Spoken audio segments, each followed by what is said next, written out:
शहर आई देहाती बहू।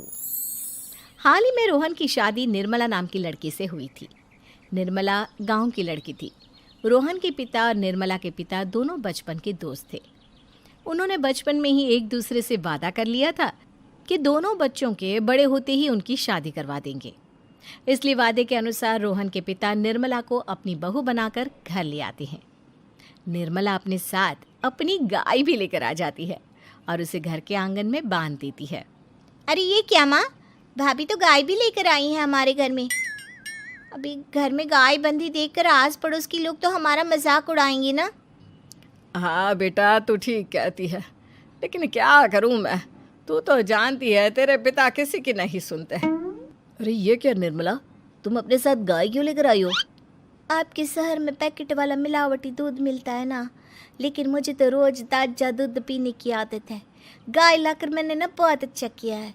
अब हम सब रोज ना गाय का ताजा ताजा दूध पियेंगे।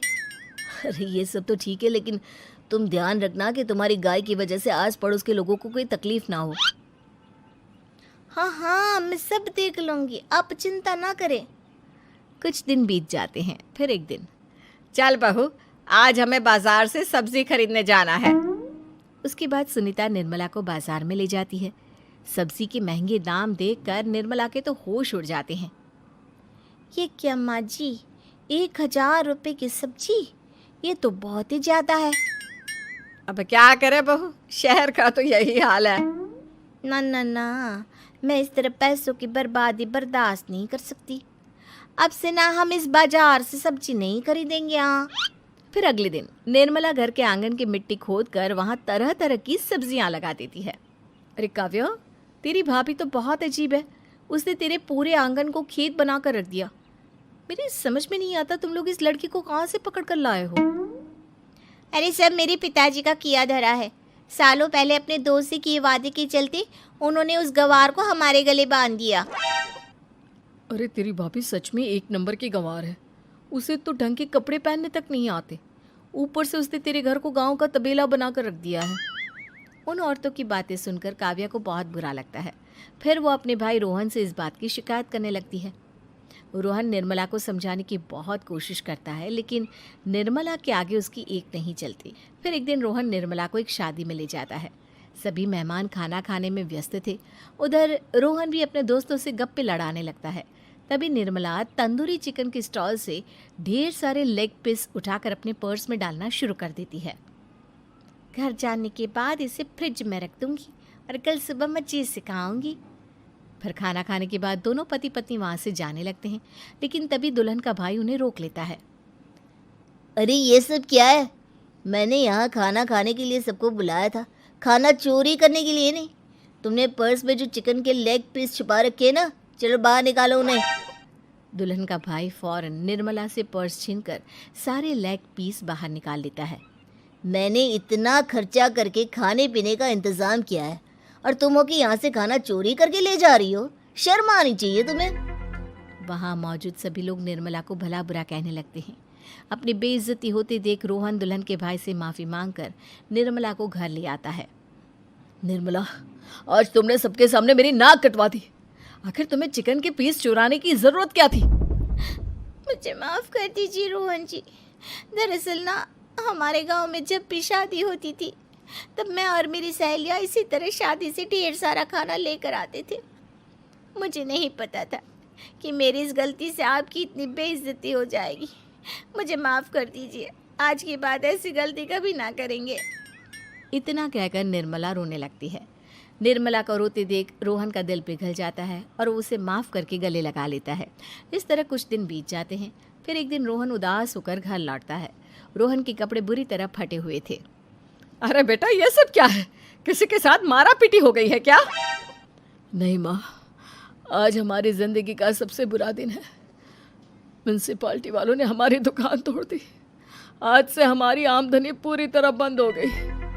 हे भगवान, हमने तो किस्त पर ढेर सारा सामान ले रखा है। अब हम सारे सामान की किस्त कैसे चुकाएंगे? मेरी तो सोचने समझने की शक्ति ही खत्म हो गई। पता नहीं आगे हमें और कितनी मुसीबत झेलनी पड़ेगी। आप सबको ना चिंता करने की ज़रूरत ना है, मैं सब ठीक कर दूंगी। तो कहना क्या चाहती है बहू? हम ना बोल कर नहीं बल्कि करके दिखाएंगे। हाँ। उसके बाद निर्मला अपने पिता को फ़ोन करके गांव से 5 गाय मंगवा लेती है और फिर अगले दिन निर्मला सभी गायों का दूध निकाल कर बड़े बर्तन में भर लेती है। तुम ये सब क्या कर रही हो निर्मला? मेरी तो कुछ समझ में नहीं आ रहा। हम ना इन गायों का दूध बेचने जा रहे हैं। उसके बाद हमारे पैसों की समस्या खत्म हो जाएगी। हे भगवान, बस यही दिन देखना बाकी रह गया था। भाभी दूध वाली बनकर दूध बेचेंगी तो मोहल्ले में इज्जत क्या रहेगी हमारी। सभी लोग हमें तरह तरह के ताने मारेंगे। आप ना ऐसी बेकार की बातें ना करो काव्या जी। जब जेब का पैसा और पेट की रोटी छिन जाती है तो इंसान पहले अपने और अपने परिवार के बारे में सोचता है। और वैसे भी जिस काम से हमारा घर चले उसकी कभी ना बुराई नहीं करनी चाहिए। फिर निर्मला दूध के 2 बड़े बर्तन साइकिल के दोनों तरफ लटकाकर मोहल्ले में घूमने लगती है। दूध ले लो, दूध, गाय का ताजा ताजा दूध ले लो, बिना मिलावट का शुद्ध दूध ले लो। चलो चलो आओ भाई, जल्दी ले लो। तभी निर्मला के पास कुछ औरतें आती हैं। अरे तुम तो सुनीता की बहू हो ना, तुम इस तरह सड़क पर दूध क्यों बेच रही हो? निर्मला उन दोनों औरतों को अपने घर के हालातों के बारे में सब बता देती है। देखिए, मैंने ना अभी अभी गाय का ताजा दूध निकाला है। आप सब तो रोज पैकेट का दूध पीती हो, आज गाय का ताजा दूध पी कर देखिए, इसकी ना बात ही कुछ और है। हाँ बहू, मुझे तुम्हारी बात समझ में आ गई। लाओ, मुझे 2 लीटर दूध दे दो। उस औरत की देखा देखी बाकी औरतें भी निर्मला से दूध खरीदना शुरू कर देती है। थोड़ी ही देर में निर्मला सारा दूध बेचकर ढेर सारे पैसे इकट्ठे कर लेती है। उसके बाद निर्मला घर जाकर सारे पैसे अपनी सास को पकड़ा देती है। अरे बहू, इतने सारे पैसे! सच में तेरा आइडिया तो काम कर गया। अरे माँ जी, आप तो बस देखती जाइए, कुछ ही दिनों में मैं अपने घर की सारी समस्या खत्म कर दूंगी। हाँ। फिर अगले दिन से निर्मला गायों के गोबर से ढेर सारे उपले तैयार करके बेचना शुरू कर देती है। निर्मला को पैसे कमाते देख रोहन के अंदर भी हिम्मत आ जाती है और वो भी दूध बेचने का फैसला करता है। निर्मला के कहने पर उसके पिताजी कुछ और गायों का बंदोबस्त कर देते हैं। इस तरह दोनों पति पत्नी मिलकर दूध बेचना शुरू कर देते हैं। कुछ ही महीनों में उनका दूध का व्यापार खूब फल फूल जाता है। इसके चलते रोहन एक बड़ी दूध की डेयरी भी खोल लेता है।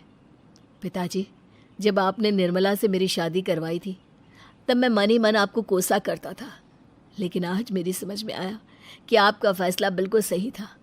आज अगर निर्मला ना होती तो पता नहीं हमारा क्या हाल होता। हाँ बेटा, तू ठीक कहता है।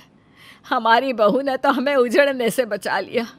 भगवान ऐसी बहू सबको दे।